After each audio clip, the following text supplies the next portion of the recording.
Hello, I'm Candy, and welcome to another fabulous episode of the Backstage Pass podcast. Today's guest was someone I only came across recently, and I was so blown away by their talent. They quickly became top of my guest wish list. Now, I was so nervous to ask this person, and definitely took me a while to actually calm down after having a chat with this marvelous human.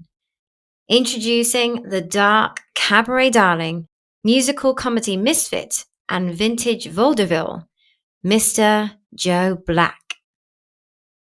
In this show, Joe talks about his experience as a performer, the good and the challenges he faced. Joe draws you in from the very start, brings so much comedy and a fair bit of swearing.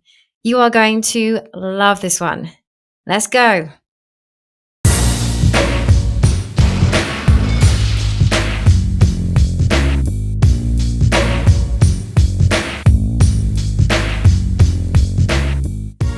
Well, I just wanted to thank you so much for coming in today. I'm overwhelmed to have you in the studio. So it's very nice to meet you, Joe. Oh, pleasure to be here. Pleasure to be here. It's a lovely Monday afternoon. I've got my sort of slightly obscene Nick Cave mug. Um, that I mean, I don't know how you feel about swearing on here. It's fine. It's fine. Well, just for people who can't see, I don't know if the video goes out for this. It is a mug that says "Suck my dick," Yep. and it is merchandise from Nick Cave and the Bad Seeds. I love it. Mine is a bit of merch, as you can see. Don't know if you can see. For your own podcast. Mm. Branding. I know. Look. And I've got my cue cards as well. Good God, this is a professional outfit. Well, I'm trying. I am trying. So I'll just get straight to it. So how would you describe Mr. Joe Black? I think I generally tend to go I like things in threes, so it's like, what do I generally write? Cabaret, reprobate, musician, silly man. That's the usual go-to. I love that though. Yeah. It's that kind of British thing of sort of undermining yourself and just going, oh, I'm just silly. It's just, I'm just silly. Like I kind of cringe at the I don't mind musical comedian if I'm doing like fun, not that a lot of the songs are outright musical comedy, but I cringe at just being called a comedian because I'm a cabaret performer, and I think Yeah. that can encompass multiple things, and I think is more of it's a nice umbrella term because you can also refer to a cabaret performer as someone that, hammers, they're a sideshow performer, but hammers nails up their nose and dances with fire. They can be a cabaret performer, but for me, I mean it in the sort of traditional sense of sort of song and stories. Yes. Yeah, which did you come to the first night or the second? Oh no, you came to the second night because you were there when I accidentally smashed the glass off the piano. Yes. See, was it an accident? That was an accident. There was I just tried to move the microphone stand, and I was doing like a clowny bit with trying to move it, and it just swang because I don't often have an upright piano, Right. so I'm not the dimensions. I can do it, and there's no glasses of anything on top of a keyboard. And on a grand piano, you wouldn't put it on there anyway. But they were like, yeah, fine, you can put stuff on top of the piano. So there's not normally anything to knock over. So I just carried on as I would, messing around with the stand, and it just went down. But it was the way that you continued on, just the way you acted. It was so brilliant that I was like, I don't know if it was choreographed or not. It just seemed so good that I was like, oh, you've got to have that in. The staff should be paid more if they have to deal with that every night. No, it was from Yeah. what I remember, it got knocked off, and then everyone sort of gasped, and I went and had a look, and I was like, oh no, and then someone came to clear it up, and then I played piano for them clearing it up. Yeah. I feel shame in those moments. If people didn't laugh, I would die of shame. Oh, it was really entertaining. It was really, really, really good. Yeah. It's live theater, isn't it? You know, you can never predict how it's going to go. Things can catch you off guard all the time. Things can catch on microphone stands, Yes. and tumble and fall. But I kind of, I enjoy working in the moment, and I find that I work best reacting to stuff or bringing up things that have happened. I don't know whether that was because there was two nights at the Phoenix, and there was a couple at the front who I can't remember if I saw it. But one of them, I'd gone out for a cigarette, and one of them was just like stood opposite me, and it was just sort of me and them outside. And then when we came in and they were front row, and I was like, "You were the only other person outside." And then his girlfriend said, um, "Oh, he texted me and said, are there any other performers on? Because there's one having a cigarette out the front." And I was like, how fucking dare you come to my show? And the one person in the show, and I'm stood opposite you, and you're like, oh, who else is doing it? And then that ended up becoming a whole thing, and I sort of kept involving them and, doing something and then turning back and being like, but you wouldn't be paying attention, would you?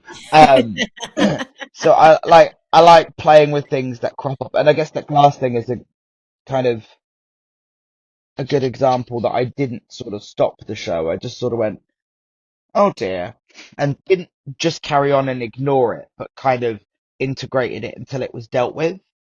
It's really good though to do that. Yeah. Like, well, I think because I hosted for a very long time, for variety shows. So you have to work really quickly and really on the fly because stuff goes wrong, stuff changes, and Yeah. you've just got to keep going. I find comedians fascinating who can just sort of do an hour of rehearsed talking because I have bits and I kind of jigsaw them together, but I find I have the most fun doing like crowd work and just reacting to the surroundings, and also an audience is going to be different every night. Yeah. Something there was, I think that if I remember correctly, that second Phoenix show, there was a lot of talking that ended up becoming almost just me telling a story and stopped being funny. But on the first night, I had pretty much said the same thing, and the tone was entirely different, and it just felt like I was sharing a story on the second night. That's quite hard to sort of put into context for someone who wasn't there. Um, But yeah, the same material the second night just became like a nice story time rather than anything remotely amusing. Well, And I it's just was what laughing. happens.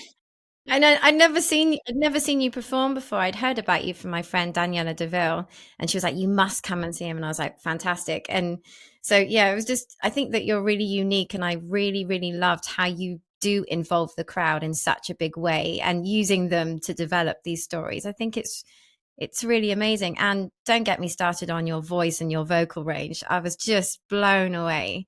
How do you go from sort of almost operatic sounds to heavy metal rock, but it can just go from there to there. And I'm like, how is he doing that? It was incredible.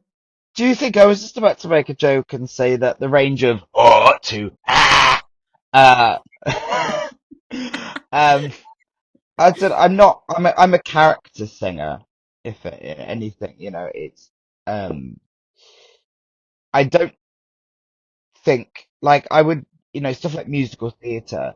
I sort of know that I wouldn't flourish in a traditional setting, but I would flourish in a character role because I like voices. Hmm. I like playing with voices, and particularly the kind of, like you said, that sort of heavy metal, the kind of raspy growl. Um, I love it, and also I like that I can do it, and it doesn't have a detrimental effect on my voice as well. Like I can sort of keep going, and it kind of just it's sort of aggressive, but sometimes can be used sort of emotionally or powerfully while being really guttural. Yeah. But also it can just be used as a shock tactic as well, because you can just end a song on like a big thing, and people are like, "Whoa!" I think the first time you did that, that was my reaction. I was like, "Whoa, yes, I love it. I love it. I love metal." Uh, So I was like, "I'm on board." was it? I think that showed that I would have probably not done it until like St. James Infirmary or something. That one's like really relentless with it, and then ends on the "I got those same chains," that thing. Exactly that. Exactly that. I was just reminded then when you were doing that of the Nightmare Before Christmas, what you did on YouTube. I was looking at your stuff the other day and I was like, Oh, Oogie I Boogie. loved that cover. It Oh, was so good. was it? I was just said Oogie Boogie quite confidently then, but then I realised that there's like three, four, Nightmare three. There's Jack's Lament, Oogie, and Kidnap the Sandy Claus. Which one did you mean? Oh, no, it wasn't the Sandy Claus one. It was the other one that was quite it was I can't remember the name of the song, but it was really oh God, I'm not going to sing. Was it But it's something where it's like was it jazzy or sad? it had a bit of a sad emotive sort of bit in the Jack's middle. Lament. Right. I loved that. What was your journey to becoming Joe Black? Well, I started out as a street performer. Well, I studied film, and then on the side I was doing street performing. So it was, what's considered the lowest rung in the street performance uh, scale, which was living statue. And then I started playing accordion and doing songs with accordion on the street. I mean, this is in Portsmouth, so it was like really, really rough, and you're never going to see some, in this case, like 16, 17-year-old sort of gothy punk kid playing accordion and screaming Britney Spears songs in the street. So I did that, and then sort of did strange little pub gigs as just as a music act, really, and then I was put on a lot of multi-bill band lineups as like a novelty act. This is all mostly in Portsmouth. Um, and then it was a little while, even though I was doing cabaret type stuff, before I actually even really got on a cabaret show. Like I was just, this was the big burlesque mid 2000s, burlesque revival. So it, it started becoming a thing, and they started popping up in all the, the back rooms of local pubs and stuff. The shows weren't particularly glamorous. There were some shows that were doing it like that, but it was very much in the back room of a pub in Leicester, or like in some dodgy biker bar in Grimsby.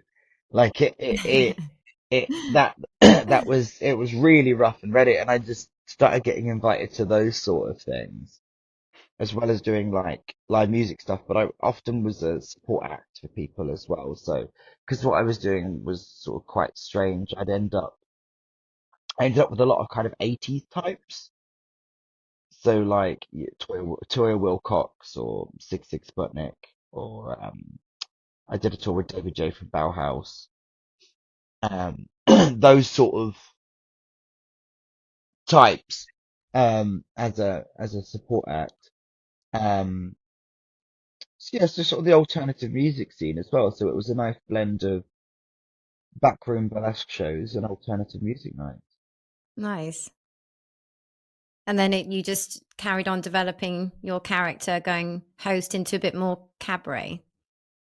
Yeah, the thing with doing the backroom burlesque shows is that often, because it was all burlesque performers, Yeah. there wasn't any variety in these sort of maybe in London, but certainly not in Portsmouth. There would maybe be like a walkabout magician, uh, or something like that, but it wasn't Yeah. particularly diverse in what it was offering. And being a music act in it was either to stall time or do the interval. But then I was the only one who used a microphone.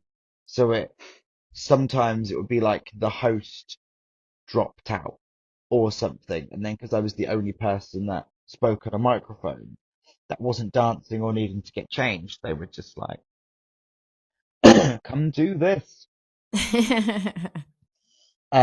So that's kind of how that developed. And then it was very much kept that balance for a while between the two types of shows, and then it very much skewed more into cabaret and variety.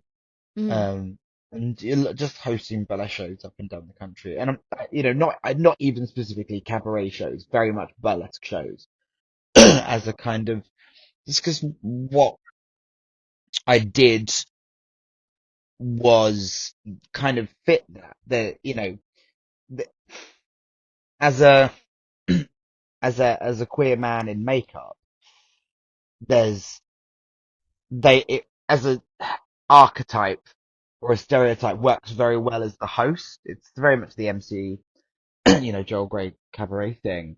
Hmm. And, the kind of ghoulish faced man in dark lipstick with a white painted face leading over proceedings it's just it's a trope.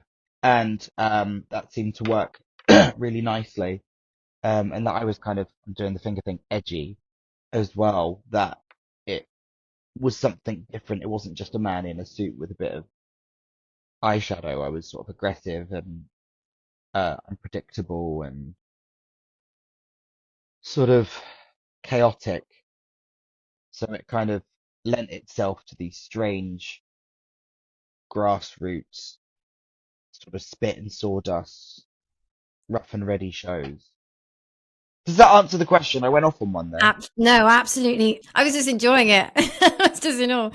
Was there a point where you noticed you were becoming more and more successful? Was there a turning point? Yeah, there used to be a magazine called Bizarre, not Bazaar, but Bizarre as in strange. Yes, I know the one. Yeah. It was very long running, and it was sort of for anyone maybe a bit younger than us. Uh, it was kind of a alternative lifestyle, weird and unusual. Um, like a journalist would be like, I tried out the UK's newest kink hotel. And then writes a review of that, and then the next one is like, we interviewed a woman who makes octopus porn. And then it would be like latex designers and cabaret performers and punk bands, and it was just kind of all the weird and the weird and wonderful, the other, the Absolutely. bizarre, and they did a. I think when I was younger, I was quite fearless, because I didn't really know what I was doing. So if I just wanted something or wanted attention, I would just go, well, what can I do for it? And we're talking sort of mid 2000s. So I had CDs out. So I loved Bizarre magazine, and I was like, well, see what happens. So I stuffed a CD in like a mailing bag, and I filled it with black feathers, Nice. and then wrote a note being like, "Hope you like this. Would love to talk to you."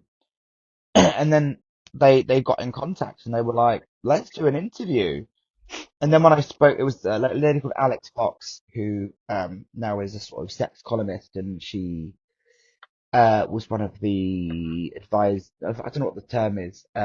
She advised on Sex Education, the TV series. Okay. She's sort of a journalist that specialises in sort of kink and sex and that sort of thing. But she was the one of the main journalists for Bizarre, and she interviewed me, and she said, "Do you know how can we ignore someone that sends a mailing bag full of feathers and a CD into the office?" I just posted it.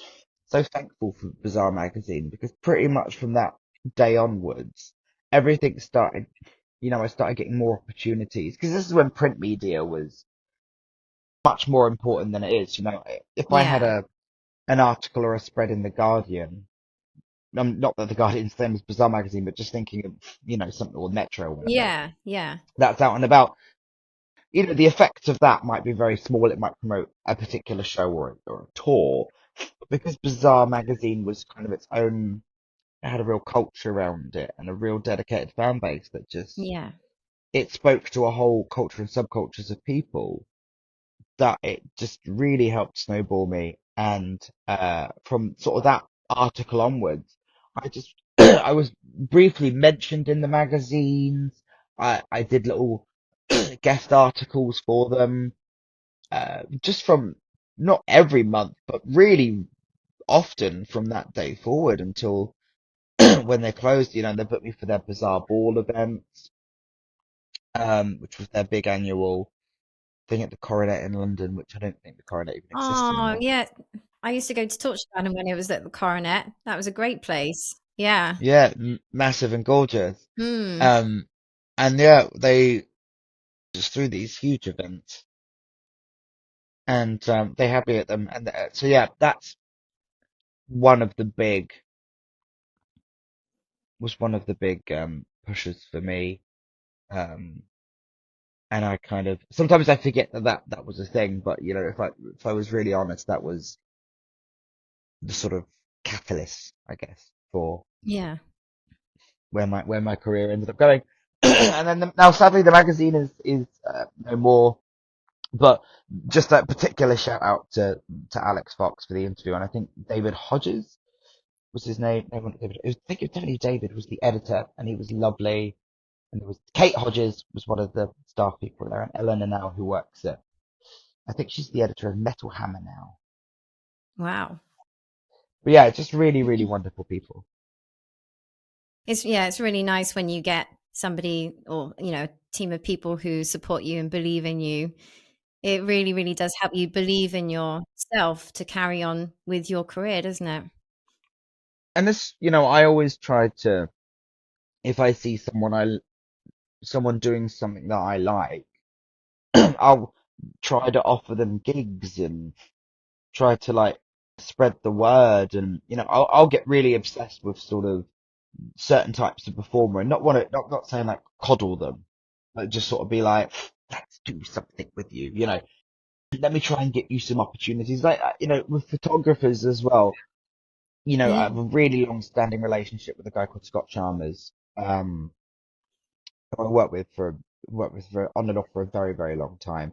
And I've started working with someone called Mickey Few, who Dead Plants Film and Photography, who does all my live shows now, because I just saw stuff and I was like, you're brilliant.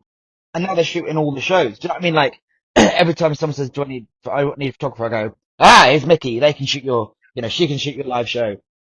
I love taking sort of other creatives and working with them and doing stuff, because I'm sort of eternally thankful for the people that kind of pushed me, even when I probably didn't deserve it or wasn't even ready for it. Um, in hindsight, maybe a lot of my work was piss poor, but I had um, the tenacity, and I carried on regardless, and people still gave me a chance. It's really good. And I love that you're giving back as well when you see potential in someone else. I think that that's so, so good. Karmically and also I try to, but I mean, I wish sometimes I had more opportunities to give to other people, and I love when I get to work with a kind of team of people as well, for like special occasions, like Dan Chapman, who used to do my wigs. Now I don't really wear wigs, just he does cuts my hair as well. So he styles my hair for shows. And also, not quite the same thing, but sort of having a big uh clear out, and I just, when I'm looking at stuff, I'm just going, oh, actually, so and so would like that. And I'm either giving, for a token gesture of money to people, if I know they haven't got any money, or if they really don't have any money, or I don't really want it, or I didn't pay much for it, I'm just giving things away. So I'm just like, all my friends and stuff, I'm just going, here, have this. I've had my use of it. And I get a real thrill. from working with people and helping people. That's really lovely. That's so lovely. Oh, I love that. I Oh, love that. thanks. That always warms my heart when someone who, because I saw you on stage and I was really overwhelmed by your performance, and like speaking to you today, it's just like, I don't know, I really feel your warmth, and like that almost got Oh, me. It thank you really very did. much. It's Thank really, really you. lovely. Because also, when you're on stage and you're doing that, I'm not going to try it. It will probably break my vocal cords. But I was like, whoa, aggressive. Yeah, maybe that is the right kind of word for that tone. But I don't know, like you are so genuinely lovely. And it's so nice to get, the two sides. Because when you're on stage, you're being Mr. Joe Black and you are performing, you've got your makeup, but then, you've got your other side, your very, very kind side. I think on stage, I'm not. It's not all. I may be more mischievous. Oh, yes. But I mean, yeah, I'm not necessarily kind on stage. Um, but I'm not. I don't know. What am I on stage? I think mischievous is a good one. Impish, wicked. Wicked. I love the term wicked. Yes, Just wicked. because it feels quite it doesn't feel all that. So you wouldn't refer to someone that was genuinely evil as. I mean, obviously, there's a whole film about this, and a stage show, and a book called Wicked. I love the term wicked because that's not the question, but I'm going to tell you anyway. Because you couldn't call someone truly evil wicked. It feels like a kind of, oh, you are wicked, doesn't it? Yeah. Like, oh, Chauncey, he's so wicked, isn't he? Yeah. Oh, we went and he said such wicked things. Oh, he had a gin and Margaret turned to him and he said something about a hat that was so dreadfully wicked. And how we laughed! And we sprang from the chandelier, and now I'm quoting Noel Coward. Yeah, I love it because wicked is like, but you still love them anyway. Yeah, I think, yeah, the best use is, oh, you're so delightfully wicked. Anyway, what was your next question? I went off on one. No, that's fine. That's fine. I love it. I was going to ask, what do you feel like when you're on stage? What's your biggest thrill? Sometimes I have moments when I kind of realize that I am stood in a room and everyone's looking at me, and that's a bit weird. It, I don't know, communion-esque. Not to say I'm doing anything particularly life-changing, but like it feels like a congregation. Okay. Um, and I feel like I have a responsibility as in, the case of Just a Show with me, as sort of the head of the congregation to make sure everyone has a nice time. I feel part ringmaster, part conductor, part waiter, part host, I guess is the thing. Like it's no, I don't think there obviously are some moments of this, but like it's never just one way. For me on stage, I feel like it's always most of the time a conversation. There's songs or like moments when I absolutely have to sort of shut off and just sort of maybe like in a little bubble. If something's maybe more sincere or um poignant, feels a bit of a wanky thing to say when talking about something I'm doing. But if something has more sincerity to it, that doesn't feel so much as a conversation or an exchange, more of like a passing over of a thing. I don't know if Hmm. I phrased that correctly. It's one of my favorite things is to have everything be really, really, really silly for a sort of section and then go into something really sad or something really melancholy that really shifts Hmm. the energy of the room. And that no longer feels like a conversation. I don't want to say it feels like a gift because that's absolute wanker phrasing because it's not. Again, I'm doing a song, but it feels like I'm sort of packaging up and then going, there you go. There are your feelings now for that one. That doesn't. Whereas in other songs or bits, it's very like. the gateways open for both ways.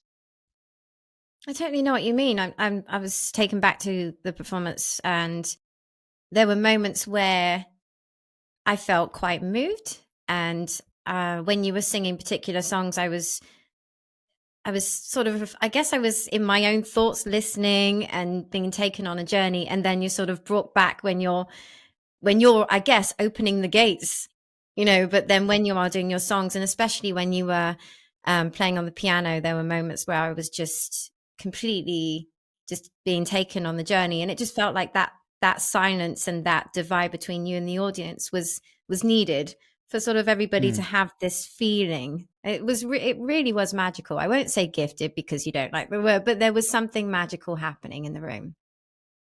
Yeah, thank you. But that's what I think cabaret does so well, and why I love it as a kind of genre and as a sort of umbrella term of a particular vibe of shows, is that 1 minute you're all singing along, and it might as well be like a sort of fucking tavern sing along. And the next it's maybe very intense, and then it's all very silly again, and then it's heartbreak. And I think that's easier as a solo performer because I get to conduct that myself, how it's Mm. put together, and I can go, cool, well, I can't have that there because I think that might undermine that bit. And actually, if I move this here, that helps it. Like it's kind of a nice it's a little dance trying to figure out what you can do to make sure everything gets the best moment it can. And that's sometimes harder with variety shows because you do have variety acts that do very beautiful, poignant things, or even sort of really personal or political things. And that's really, really hard in a variety lineup, especially as both an audience member and a host, because someone could be doing something that's very important to them and very personal to them, and if it's not put in the right place, then it's not going to get the effect. Yeah. And that's why I wish more producers were hosts. But, because I run my Kleinest Cabaret show in Brighton, and I book everyone, so I'm in charge of where everyone goes. I'm picking it, but also as the host, if I need to hit a particular note with something, then I know that I can pull something out of my repertoire to sort of buffer and be the one for the audience that throughout my song gets them in the mood for what's about to happen. And I can use my position there as the presenter and the producer to make sure that whatever the next act is doing is set up in entirely the correct way. Mm. That's really interesting. And it makes a lot of sense actually, because and you have a lot of control over how the show is going. I mean, do you have, so it's not choreographed, you have things that you can sort of pull out, like you said, things in your repertoire. Yeah. So things like I mean, not even just songs, but even a shift of tone of voice. Mm. I mean, it doesn't even need to be the audience. You don't need to go, now I'm talking quieter because the next act is very delicate. You just, as an example, you might have something super raucous that's just been on, and then you walk on, and rather than being like, give it up for Cleopatra or something, you go, give it up for Cleopatra. I'm using her as an example here. Yeah. Um, Cleopatra, and then you just talk just a bit quieter and a bit slower. Because though you're not saying, I'm preparing you for the next act, which is going to be more delicate, you shifted your energy and the audiences match you. And I see this mistake sometimes with hosts that can't control a room, that they just keep trying to get louder. And you can't do that because if they're not paying attention, the louder you get, the louder they get. So Ah, the yeah. best way to quieten down a room is actually to talk quieter. Mm. Because Yeah. the audience then notice that more and then they adjust their pitch. And I just, go and shut the fuck up. Never works. It never, people think it does it. It doesn't. But, with same with kind of repertoire and stuff. And then I might have something slower that's maybe funny, but, or I can make funny, but the tone of it is much more delicate, which then means it's not a real like hard break when the next act comes out and does a beautiful ballet piece or something. You know, it's something like Falling in Love Again, Marlene Dietrich. is I make it very funny, but it is just a delicate little piano thing. And then, I have someone hold a spotlight over me. I pretend to smoke a cigarette. It's like funny, but the energy of it is low and really focused.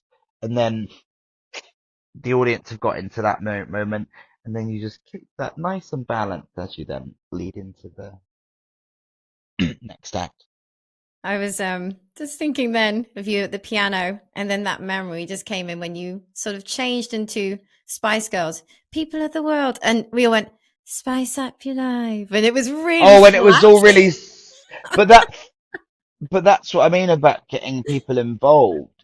And I stopped and was like, "What the fuck are you all doing?" Do you remember the sound of the champagne cork pop in the silence? and and it and then I was like, "Okay, well, if you're gonna sound miserable, let's be miserable." And then didn't we do the rest of the song? And I was like, "People of the world," and you were like, "Spice up your life." And that just became a thing in the song because I could have been like, "Oh, come on, pick it up a bit," but no, that's what they did. I laughed. Everyone found it funny that it turned out sounding like that, so we just went along with it.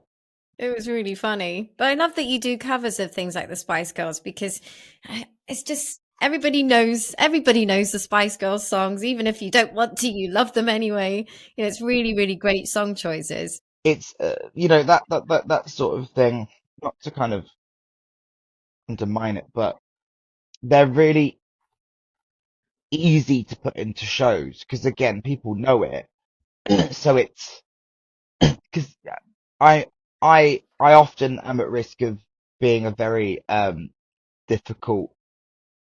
I could be very difficult on stage if I wanted to, and I don't mean in an attitude way.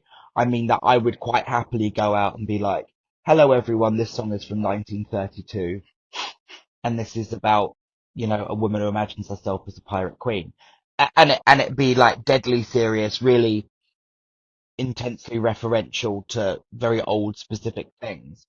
So I have those sort of things because you just sometimes need to pull out a. You sometimes just need to do something people know, because that's the job. I did Pool Pride a few weeks ago or a week ago, can't remember what it was. And it was very nice. And I had my set list, and I was in the. It was all inside in the big art center, and they had the studio room and they had a grand piano in it. And I was like, cool, it's sold out. It's like people in the studio. There's a grand piano. I can do like some really nice songs. And I wrote a set list that was fairly uh, part miserable, part sort of intense. And I was like, cool, I'm going to treat this like a concert. And I was starting with something that was a little more jovial. And when I got out there, I realized I was like, oh, these people have been at Pride celebrations all day in this venue, going in and out of shows. I was like, do they really need me to do Leonard Cohen? Not really. Um, I'm sure if I had done it, they would have loved it. Well, maybe not. But do they need me to do a 5 minute dirge of Dance Me to the End of Love? Not necessarily. So Hmm. it was when I got on stage and I felt the energy of the audience, I was like, and we're changing the songs. And I just sort of shifted it up on the go once I got a feel for them, because you have to be able to pull that stuff out, because not always in every situation. You need to work. Artistic integrity is all well and good. Um, but you also need to do things for just easy, nice gigs where people have a nice time, that not necessarily that familiar with what you do. And maybe an audience at 5:30 in an art centre in Poole are not going to want to see me do Cap Calloway, or Michelangelo and the Black Sea Gentleman, or things that are more sort of dark and scary and intense. And I just in that moment had to shift, because I was like, this is what the job is. So, but to the original point of stuff like the Spice Girls, is that those are, I enjoy playing them because they're really silly and I love the reaction to it. But they are there for kind of good times.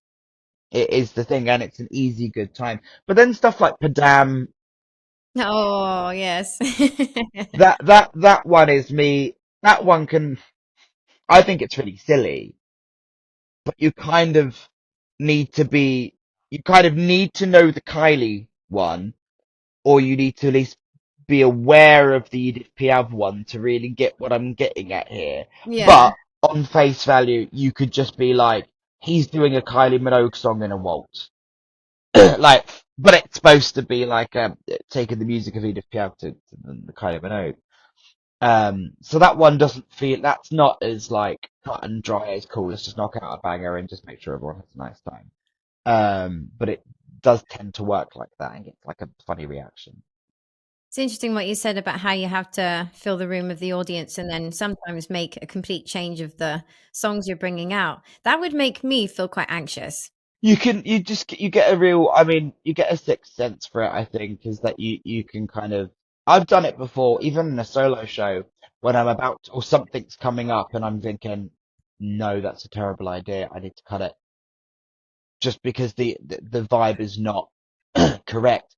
But even if the vibe doesn't feel correct, you can sometimes get a sense of, no, I can 180 them with this bit, but it's just going to be a bit of a shock. But sometimes you just need to edit on the fly. Yeah.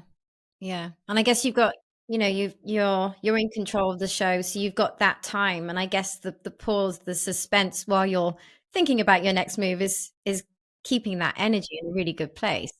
I never really stop. So I'll sometimes, you know, in the middle of a song, not to make people think that I've got like a kind of little carnival going on in my head while I'm doing other stuff. But, as I'm doing a song, I'm going, cool. So after this one, I'm actually going to shift those two round. Wow. As I'm like, people of the world, spice up your life, every boy and every girl, spice up your life. I'm going, cool, let's switch the next three songs round. And it's just, my mouth's doing one thing and my head's like sort of jumping ahead to the other. But actually, on the subject of changing stuff for audiences, there are times when my Club Cataclysm show, which was a tour I did a couple of years ago, and I'm doing again on the Isle of Wight for the event, the Fringe Festival, is that show was made because I was really sick of pandering to it. I mean, I just hadn't long, it'd been a couple of years since I've been on TV, and there was sort of expectations of what I think people expected or wanted me to do. So I wanted to make a show that was so 100% exactly what I wanted to do that it would scare off any remaining people that are purely there because of a TV appearance that have no interest in what I do. And I went into it, I was quite angry at the beginning of it because I wasn't in a good headspace. And it was, I'm going to fucking do this and they can like it or fuck off. It was, that was my attitude going in. And actually, the show turned out to be really, really fun. It was one of my favorite shows I've done. And every review, not to brag, but every review was 5 stars. Not that it had many reviews, but, the few it did have were all glowing 5-star reviews. And it was all came from me angrily deciding that I'm going to absolutely do zero pandering. This is the end of me doing what I think people want and fuck them. But then Yeah. just that it doesn't sound like I'm sort of thinking myself there. When I say things like the Spice Girls can be kicked out for when, pulling out for when you need to just do a song like that. That isn't necessarily me pandering because I genuinely do enjoy doing the song. I just know it's an easy choice for when something needs to be a good time. When I say pandering, I mean like referencing things that have happened in, on TV or kind of leaning into an expectation rather than I don't mean like easy material that I know people will like because there was easy material people would like in this show as well, but it was just 100% what I wanted to do. And it was some of it, I'm sure, was a bit of a shock for any casual TV viewers because, the end of Act One did end on a nice note, but the second to last song it was the angriest port of Amsterdam that I could have ever done. it's like done. And still every time I do it, it's performed in complete rage. Um, and I love doing it so much, but that is not what people who like reality TV things are necessarily going to enjoy. Do they really want to see, you know, a clown in his mid-30s spitting red-faced to Jacques Brel's Amsterdam? Not necessarily, but the ones who do want that, um, it hopefully solidifies them. I would much rather have that was when I decided I would much rather have a smaller audience that really loves what's about to happen than a bigger audience that I need to walk a line of expectations. Absolutely. Absolutely. Quality over quantity, right? Well, I warned you I would go off on No, tangents, and I here we love are. it. I love it. One of the questions I did have was, what have you found to be mentally challenging as a performer? There's layers to this. Schedules, I think, is not necessarily in your favor. The hustle, you know, I don't hustle anymore, and I will elaborate on that in a minute. Touring is horrible for the Oh, most part. Um, it can be nice, but you have to your boundaries are specific. Kind of being public property was something I really struggled with, particularly because of going on TV and the style of TV show it was, that it made day to day life really unpleasant, and it made opening my phone and looking at social media where I should be opening it and maybe going, oh, so and so's left a lovely comment. Oh, yeah. let's see what so and so's about. For a long time, I'd open it and I was like, ah, who's gonna call me a worthless piece of shit today? But Mm. the just to elaborate on those first few points. In January, I call it my mental breakdown, um, and because it was my experience, I can call it what the fuck I want. Uh, I went I went absolutely fucking deranged, and it was coming. And I might just to apologise to anyone listening. I might use possibly derogatory terms here. I think I went fucking crazy, and I can say that because it happened to me. And I know people sometimes don't like that word, but there we go. It's my experience. Um, absolutely off the rails, but I think it was a long time coming of just sort of sucking it up and doing stuff and getting on with it. And Mm. I finally cracked when I was due to go on a tour, and I just can't. And I'd never pulled out of something like that before. And like a week before the tour, I just snapped and was like, nope, I'm unwell. I was like totally not in a fit state. I wasn't in a fit state to be doing anything, and I feel like I'd wheeled myself out. And like I said, it's been coming for a couple of years since since the TV appearance. Really, is that you get like a nice buzz around it for a while, and then suddenly you just feel like an old bit of meat being passed around, Oh. you know. And Mm. I was just so tired, and there was just a couple of like events and bookings that happened that I was like, no, I've had enough. Like I did this thing for just a little TV segment. And how it was pitched was actually very nice. It was supposed to be like a nice interview. It was for like an arts thing. I thought, how lovely. And then as it got closer and closer, it was like, oh no, I'm a fucking party clown. And I was so, and the, relation to the TV show, which I'm specifically not naming because I'm just absolutely fucking sick of it. You become a person from it rather than a person. So you get put up for things and do things that they just want someone from it, not what you do. So then I was in situations where I was like, why the fuck me? Why am I here?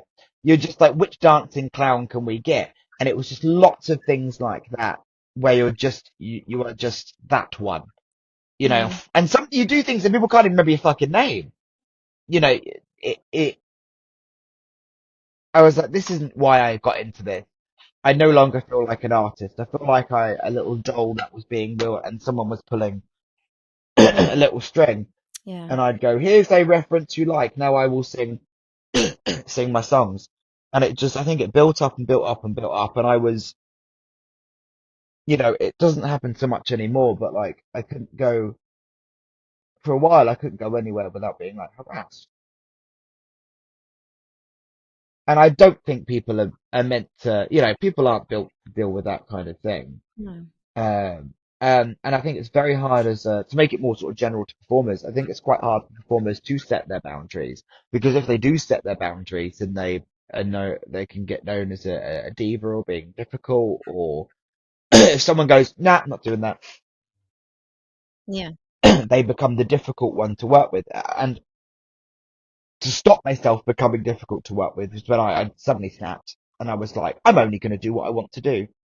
Um, and within reason, because I agree to stuff that I don't think I'm going to have a good time at, but the money's fine. And, um, it's not a horrendous experience, but there is stuff where the money could be great, but I feel like I feel humiliated doing it that I'm like, nope, that's not worth it. I can suck up a gig when no one's paying attention for a paycheck, but I'm not gonna be a silly fucking dancing clown for the sake of, oh, go do this lip sync battle to promote this blah blah blah. Mm. That kind of stuff. It's not what Yeah. I do. But that's the sort of shit that occasionally does come in, and it's learning to say no to that stuff because you're told you need to be grateful. What what I think is you know in terms of being grateful is you can be grateful that it's come to you, but you could give it to someone that is more grateful for the actual thing.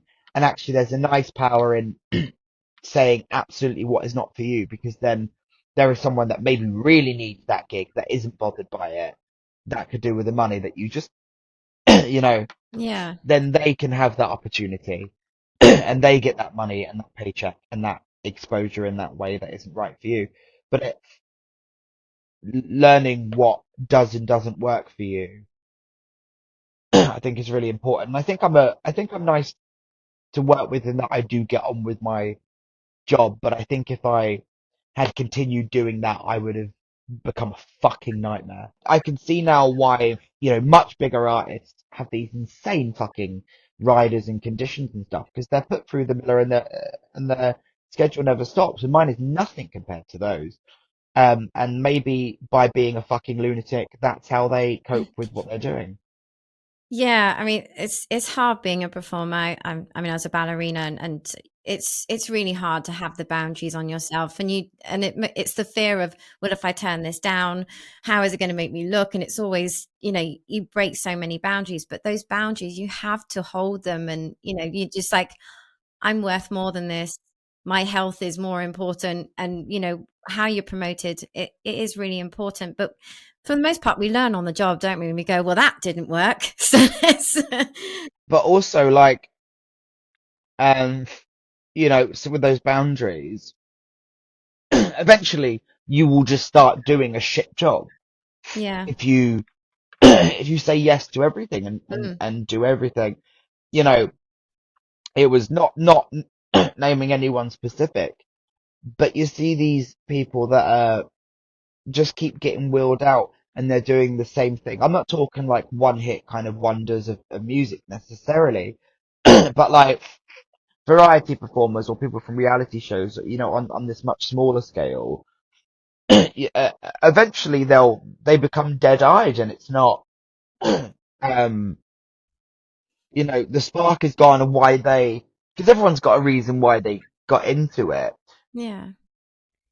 because they've got people pushing them to go do this, that, and everything. Just that person that once had a real spark and love for this thing they're doing is just coming out glazed out and just getting from A to B to get the job done. And the audiences deserve better than that, and the artists deserve better than that. And that's why you know, and I think it's okay. Some people being workaholics is fantastic if they can, they still got that spark. My friend Ed, who is drag performer called Snow White Trash who they play saxophone and they play clarinet for me for some shows. They have like the most ridiculous schedule, but they love it. They're doing multiple gigs a night, working all the time. You know, on their day off, they'll go see something, and that's what makes them happy. But they also don't say yes to things they know they'll hate, and they filled their calendar with, not necessarily gigs that are, artistically satisfying, but they're like, cool, I'll have a good time, I'll get on with it, I'll get paid and go home. Like, it's not necessarily boundaries for schedule because some people just love to keep working, but Yeah. boundaries on what you'll put up with. Mm. It's personal as well to you, isn't it? Some people, yeah, like you said, they can be just busy all the time and love it. But I love what you said about how, some people, they're just losing the sort of that light in their eyes. If they lose that spark, the audience is really going to feel that. Really, really going to feel that. And you have so much sparkle. So, you're doing all the right thing. I mean, I think I do. I mean, those Phoenix Arts Club shows, they were a lot of that was to try out a few new bits as well, and it I really wanted to do those shows. So that was around when I went mad, and I kept those shows on because I knew that I would enjoy myself, and I knew that's what I wanted to do. Um, and that's why I was able to still have a good time because that was a selective like this show is staying. Yeah, definitely. You know, Yeah. I mean, I cancelled something ridiculous like 52 shows uh, in a day, and I kept a couple. And I'm doing more stuff now because I feel much better. And I actually really, and I'm every gig I do now because I'm really thinking about it, and it's uh what's they when they say that what is it called? Some hippie woo woo shit of it's like when they say it's like conscious eating when like you think about your food as you have it and you enjoy it more. That sort of Yes. not Yes. nonsense. Sorry to the nonsense peddlers that enjoy that sort of stuff. I'm agreeing with it. I'm still calling it nonsense, but it it became conscious. Like every gig was suddenly more of a pleasure because I was thinking about them and I was properly preparing for them, and I was loving them more because I was actually giving them thought. I wasn't just jumping from gig to gig to gig to gig and just getting the job done.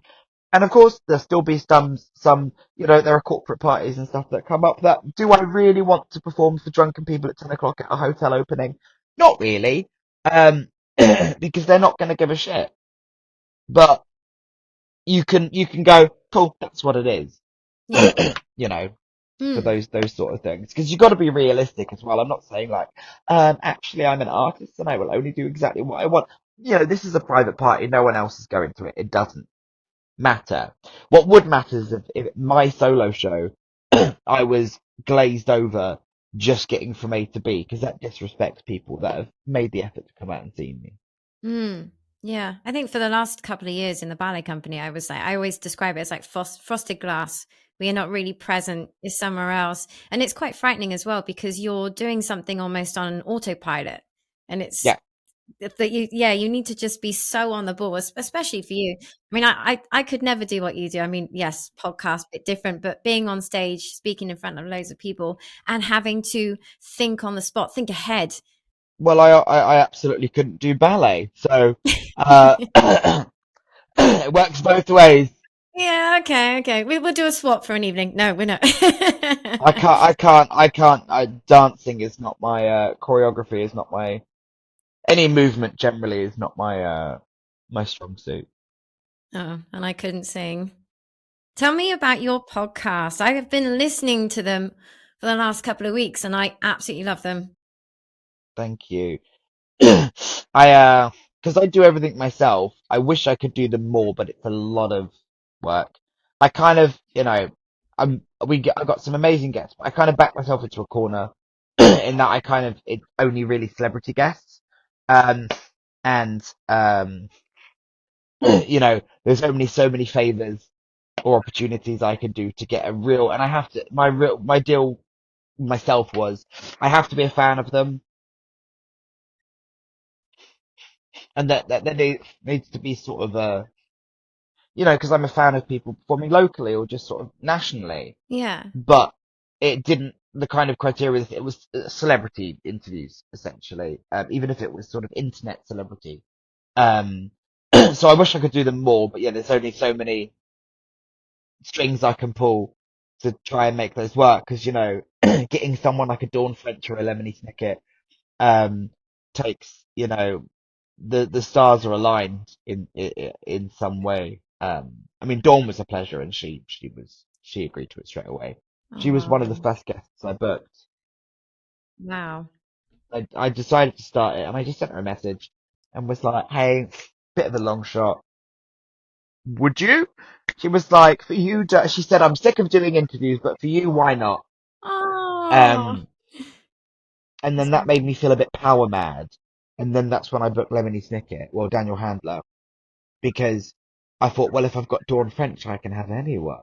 Well, So yeah. I just sent an email to their team, and they got back pretty immediately and was like, "Daniel would love to talk to you, Joe." That's amazing. Do you have a favorite guest? I think for pure pinch me moments, it's Dawn, um, Dawn, Lemony Snicket, and Sophie Ellis Bextor Oh, yeah. for the pinch moments, because I'm just a huge fan of. I mean, I'm a huge fan of everyone on there. That was the point.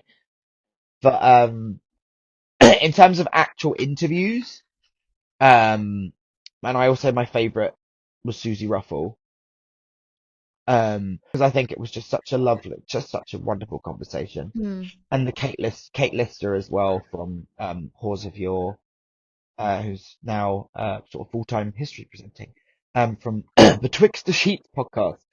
Um, that was one of my favorites, and I have listened back to that one more times than other ones because I just find it so funny. She was such a joy, and there was a moment in the Lemony Snicket one that made me like, oh, when I it was one as an interviewer, it felt like one of those moments where everything just kind of aligned, and I got just the best possible answer when I said to him that, I don't know if you've listened to that one, but there's a moment when I ask him and say, your book speaks to a lot of your books, particularly Serious Unfortunate Events, speak to a lot of queer people, a lot of people under the LGBTQ plus umbrella, neurodivergent people. It's kind of a lot of outsiders that these books did and continue to mean a lot to. And I said, why do you think that is? And he said, because I am all of those people. Now people look at me and I'm an old man in a suit. You know, Hmm. I'm famous in the same way that the local weatherman is in, San Francisco where I live. But, this is all my experience. And, though to the outside, I am just the man in the nice suit.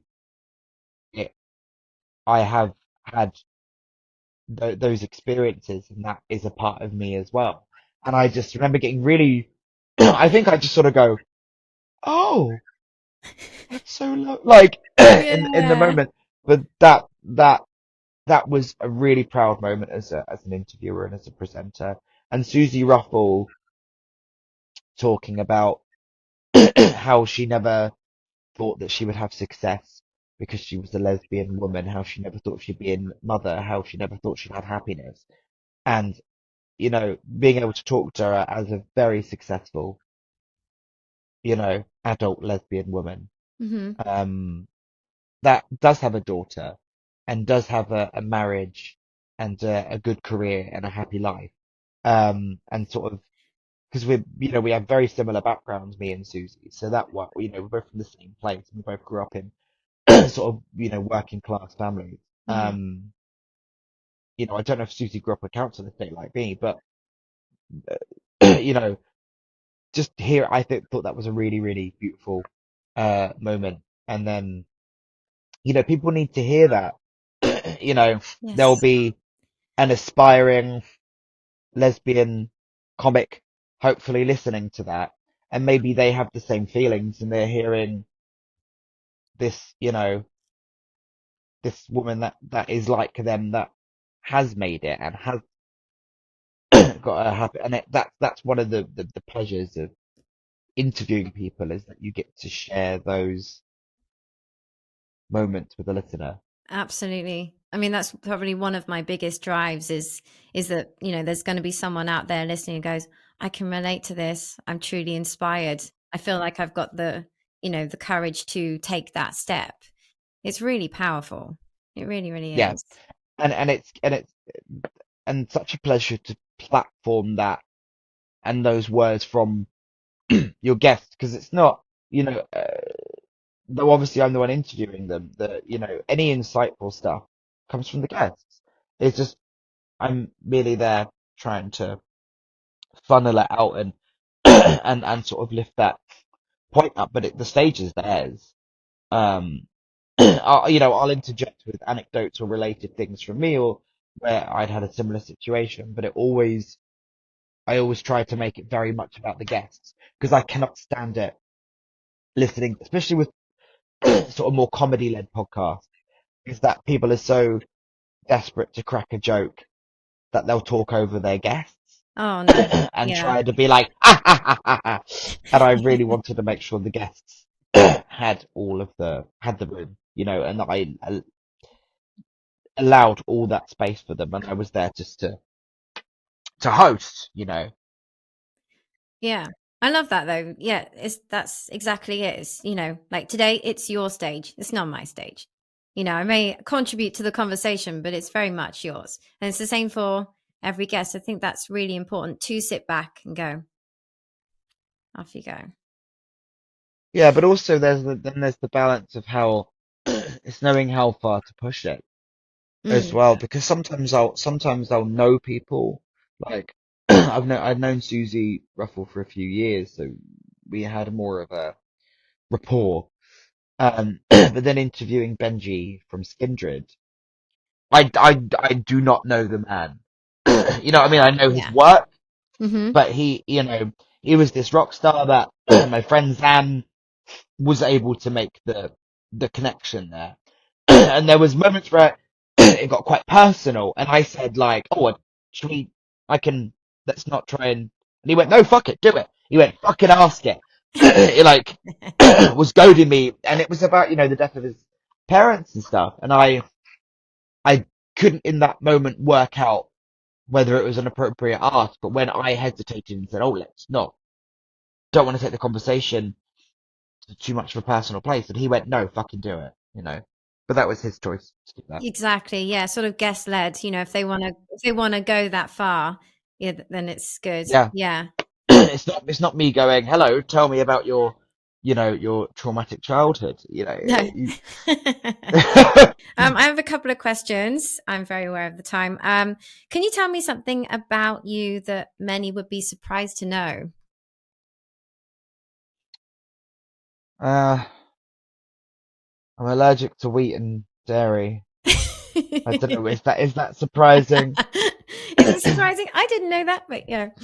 I mean, it used to be Tourette's, and then I don't know. Suddenly, I became like a spokesperson for it in a very minor way. I'm not, and I find that quite. And I said that think there was like a Tourette's charity that asked me to do a thing with them, and I'm very much the wrong person to ask, because though I guess it is important to have people that are like, no, let's get on with my life. It's not important to me. I think sometimes when talking, I don't have facts and figures. Um, I'm not really that involved, and I often forget I even have Tourette's. So I don't think I'm particularly inspiring when it comes to talking about it. But I recently was asked about it quite a lot, and there was sort of neurodivergent awareness week or month or something like that. And I did um loads of interviews about it, and then I just found that I was like, people were trying to make it really tragic. And how is that? And I was like, fine, I don't care. which which I mean, which isn't the point, it's not sensational enough. So yeah, but no, I mean, usually I would say people don't know is that I've got Tourette's. I was like, well, they might do now. It's on my Wikipedia. I don't know who edits these things, not me, because I would have far more information on it on my Wikipedia if I was the one doing it. Yeah, when you just said that, I was like, I think it's really good that you're saying, well, I'm getting on with my life. I don't care. I think that that is the inspiring bit. That you're not letting it just affect you so much. But it's not a very good vox pop, is it? Of just me going, I don't give a fuck. Yeah, I guess it'd be a short interview. Do you know what I mean? Because people need you to. Sometimes people need you to be some sort of tragic figure that's overcome stuff. Like I never talk about really. I mean, maybe it's come up in a few interviews, but I don't talk about growing up on a council estate in Portsmouth. People know I'm from Portsmouth. You know, I don't necessarily think it's relevant to. Maybe at some point I feel like it might be. Maybe I'll write about it. Because maybe actually I'm thinking about this a lot. I'm going to go off on one now. Um, there's a big conversation about working class people in TV and in media and in theatre. And I just watched Alma's Not Normal. I don't know if you've seen I've it not on seen that, iPlayer, no. but I started watching it because I really like Taskmaster, which was new for me because Susie Ruffle did mention it to me before, and I was like, "What's that?" But now I'm obsessed with it. And Sophie Willan was on it. It's just sort of Strombolton, sort of working class comedy Hmm. type. And she wrote a series called Alma's Not Normal about sort of autobiographical about this girl growing up in really poor area to really really dysfunctional family situation where her mother was an active user and was sectioned, and her grandmother's quite sort of eccentric but really supportive, and her boyfriend's a drug dealer, and he breaks up with her, and her life unravels, and it was just like a funny but gritty and raw working class story, and there's not a lot of authentically that in Yeah. media, and I Mm. don't, and it's not even something I don't think comes up in my work, but maybe it would be good for people to know, like, hey, I literally grew up on a council estate where the person next door was shooting up heroin. The guy Mm. upstairs had emphysema so bad from chain smoking that the ceiling rattled from how much he would cough and splutter. Things like that. Yeah. And it's like, but I don't, because I don't feel like I'm doing work about that. It doesn't currently feel relevant, but maybe it will at some point.